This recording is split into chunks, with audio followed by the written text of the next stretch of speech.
Does this surprise you at all, I guess, first off? And do you find one party more at fault than the other? Like, what are your initial thoughts after seeing the video and seeing all the controversy surrounding Harden in the Sixers right now? Yeah, I was surprised. It felt really weird. It felt like somebody was like telling James Harden to say that. Like it looked like some weird hostage situation. Like he was reading from like a board or something. It just the whole thing. It was in Asia. Like the whole thing just looked weird.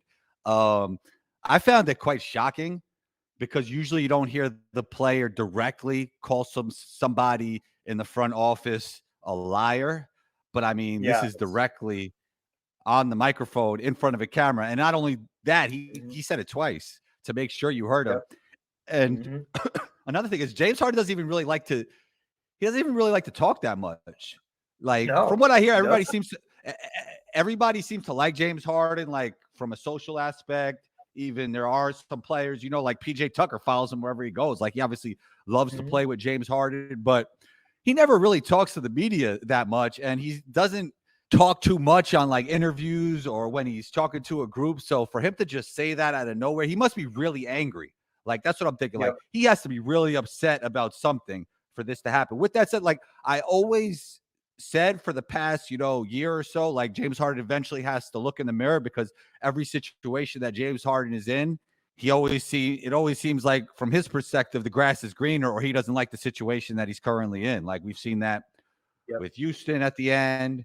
We've seen that with the Nets. Now we're seeing that with the Sixers. But we never seen him quite this angry. So I'm not exactly sure what Daryl Morey did, but it must have not been good because I can't imagine James Harden getting to a point where he's going to say that not only once but twice on camera, and Daryl Morey isn't at fault at all. Like I find that hard to believe because James Harden is pretty quiet when it comes to the media. That's true. That's true. Harden is definitely more of a laid back guy. He does a lot of his work just by his play and behind the scenes, so to speak. Mm-hmm. So I mean, I really have the same thoughts. It just kind of came as a surprise, especially Yeah. since when I first saw the quote before the video, I think it was yesterday morning.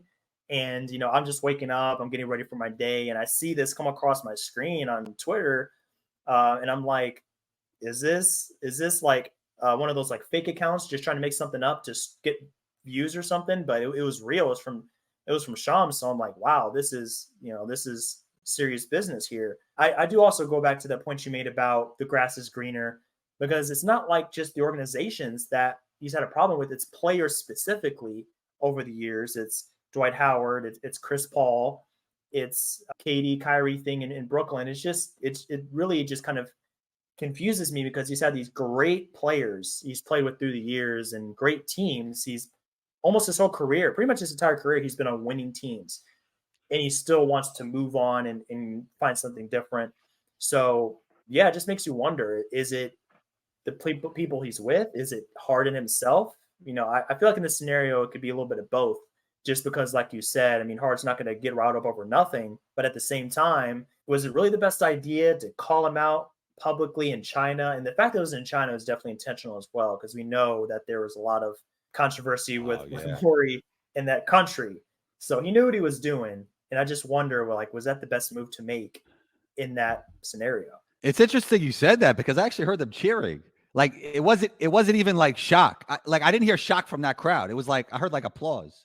Like it, it Yeah. was it was it Yeah. was it was interesting. It was like yeah. So I don't know. Like obviously he's not a favorite there. For him to say it there is very interesting. I actually didn't even make that connection until you said it. But the whole thing was just very shocking and weird. It's like when I was growing up in New York City, it was almost like that person who would just like there was this one guy who used to play and he used to like when he didn't like what was happening, whether it may be a call, he just took his basketball, either went home or he would like sit on his ball in the middle of the court.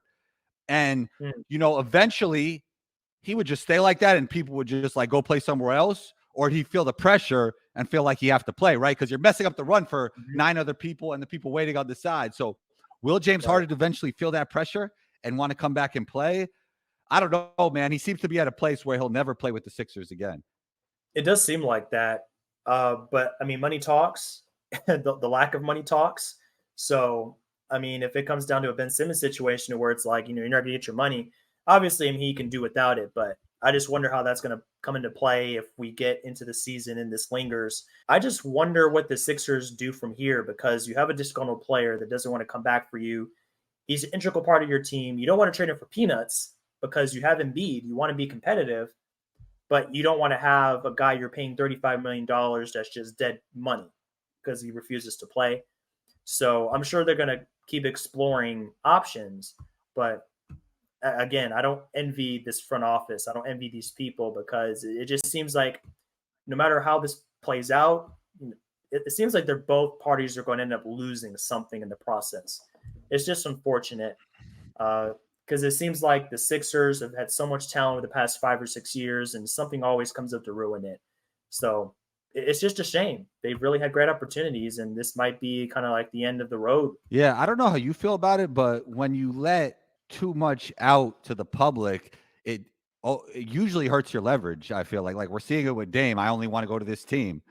I mean, Mm-hmm. that makes it kind of hard for that team to make a deal with them when, it's like, and now we're Yes. seeing it with this. Like, actually, like KD and the Nets did it the right way. They kind of kept it on the hush and just boom, there was a move, right?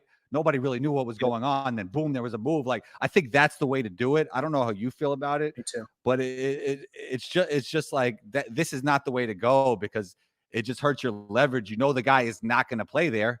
So, you're looking at the Sixers like, what are you going to really do? Like, you have no choice what to make this deal, right? So the Mm-hmm. Sixers lose their leverage in this situation, and James Harden is definitely making it uncomfortable for them. Yeah, Harden is making it uncomfortable for him for them, and it could bring up some uncomfortable conversations when it comes to like how he's remembered, his legacy. I feel Mm. like I've seen this tossed around a little bit on social media as well.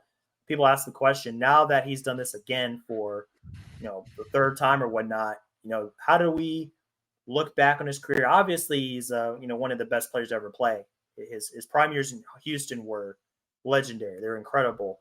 But when your career ends like this, to where not only are you causing off-court drama, but he's come up short in the playoffs a few times. Playing the Celtics in the playoffs this past spring, he had a couple of performances that were not ideal for him. Game 6 and 7, where they were up 3-2, chance to win that series, and it's just a shame, man. It's like he has this great resume and he's been a great player, but it just leaves a sour taste in your mouth just seeing how this his career has gone down over the past couple of years. Yeah, I mean, the good thing for him is that his story's not over. So hopefully he gets to a place where he wins a championship, and then I think if he does that, a lot of this will be forgotten. But